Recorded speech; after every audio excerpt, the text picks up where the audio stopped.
I'm Cynthia Berner, the former director of the Wichita Public Library. I'm Julie Sherwood, the Education and Engagement Manager at Wichita Public Library. I love that we are here in the Great Hall of Wichita Art Museum because this is where the Big Read Wichita got its start in a couple of ways. The first one was when we had a visit from Dana Gioia, who was the former head of the National Endowment for the Arts. And he came to Wichita in 2008 to talk about the importance of the arts. And in his remarks, which were here in this space, he talked about a new program called the Big Read.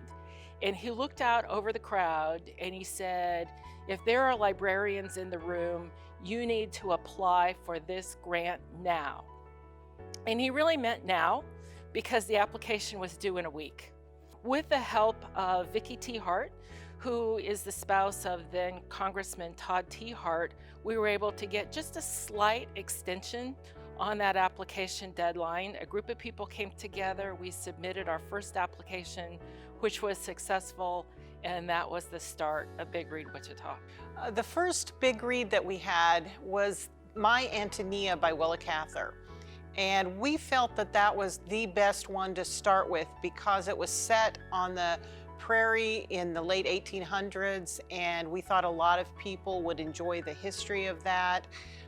We felt that there was a lot of organizations in the community that could be good resources for us, and we really had a great partner effort on that first Big Read. It was new to all of us, and so we were making up the way our program was going to work from the very beginning. We had a really great keynote from Sister Charlotte from Newman University, who was a professor of history and knew an enormous amount about Willa Cather and her life and her work. And I think that was an amazing year for our Big Read. Even though it was the first year, and it was a learning experience for everybody along the way. As Julie said, I think things just really came together for us. Sister Charlotte, an expert here in town on Willa Cather. Another thing that I just still remember so clearly is going to the Wichita Board of Education to talk to them about the Big Read and encouraging them to participate, and finding out that now Lieutenant Governor Lynn Rogers, who was then a member of the school board, was born and raised in Nebraska. And if you are a Nebraskan, Willa Cather and My Antonia are very close to your heart. So he immediately became one of the big champions of the Big Read to go through. And it was really something that did resonate with everybody. And it was just great fun. And it was a great opportunity to bring Wichita together for a literary project. In the 2 years before Big Read Wichita started, the Wichita Public Library was kind of the local arrangements sponsor for the governor's Kansas Book Festival. And when we learned that that wouldn't return to Wichita in the third year, we found out how many people had really wanted and appreciated a community, a larger event for supporting understanding of literature and sharing the experience of books and authors.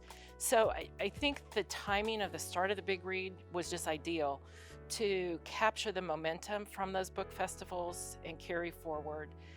I think everybody knows, that literacy is important, but so often it's done in a solitary way. You appreciate a book just on your own. Some people do it in book clubs and things, but to do it at a community-wide level for a lot of people is a brand new experience. I think one of the things where, as far as I know, the Big Read Wichita is still very unique among the communities that receive these grants is the fact that we do companion titles for younger readers. And I think that's really important because one of the things this program is intended to do is to encourage families to experience reading all together and to get in that habit of reading no matter what age you are, for parents to demonstrate that, for working with their children to do that. And so I think that's one of the things that's made it successful and unique. I think it's an important program in the community. It's come to the point where a lot of people look forward to it every year. We have book clubs who leave a space for whichever book we're going to do because they know they're going to talk about that book. We have partners who are going to find a way to link their programming into the Big Read every year. We have a lot of schools and universities who are longtime partners with us, and it allows us to create new programming in Wichita and new partnerships with the library that wouldn't be possible without these grants. I think that the momentum that goes behind the Big Read is really important in the arts community in Wichita. I think people in the arts community find ways to create new opportunities for viewing and making art, and we really value the partnerships that we have with museums and other cultural organizations in Wichita. We have a really great program planning team that works every year to plan the kickoff, the keynote, and 2 additional community arts events. We call those the feature events. And this team is made up of representatives from various museums and cultural organizations, libraries from surrounding communities, university and school librarian organizations, and all of the team works together to add programming and create new programming. And one of the exciting things that we get to do every November is get together to decide what the next year's Big Read is. And when we sit down, there are very passionate discussions over which title should be the next Big Read. And we go through the pros and the cons for the ones that are nominated. And when we're done, we sometimes go out into the community to see what kinds of resources we can find that will support that book. And in the end, we have to keep the chosen selection quiet until after the announcements of the grants are made the following year. So it's an exciting time to get to choose and plan for the Big Read, and we're always excited when we're able to announce what the next book is going to be. A lot of people don't realize that the Big Read isn't a 6-week activity. It's really a year-round activity. And I would hesitate to even estimate the number of hours that Julie and the other program partners put together planning that. We barely finish one Big Read when we normally are having them in the fall. Before that group is coming together, having to identify the title for the next application. Then they spend several weeks working on that application. They get it submitted.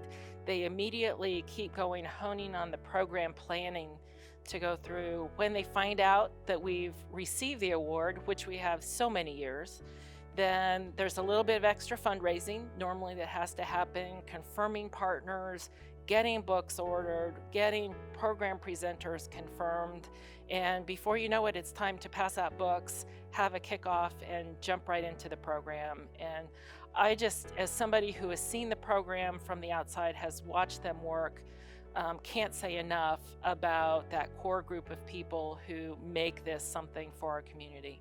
You know, one of the things that the National Endowment for the Arts has done over a span of years is study the community about who is reading books for pleasure.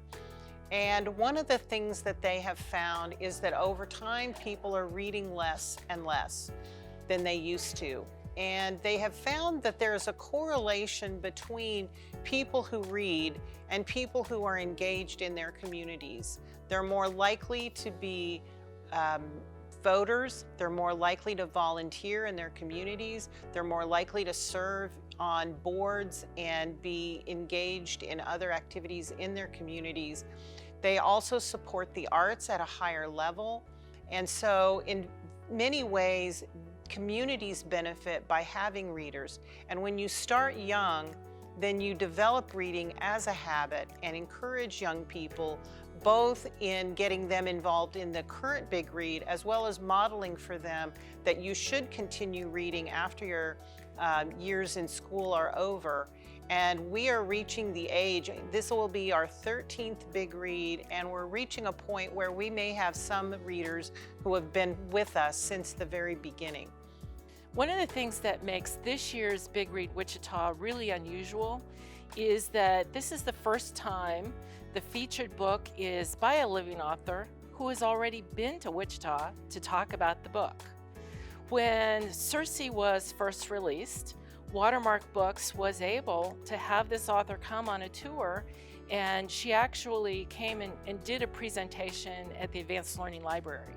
And we overfilled the conference center. Every seat was taken. There were people kind of out in the hallway listening, and they were people of all ages. There were teenagers, they were seniors, there were people who had just, for one reason or another, heard about the book, had read the book, or wanted to read the book and wanted to hear her talk about her inspiration for writing the book. And I think for me, that was a real clue that this was something that Wichitans would relate to, and it was a book that should be explored in our community in more detail.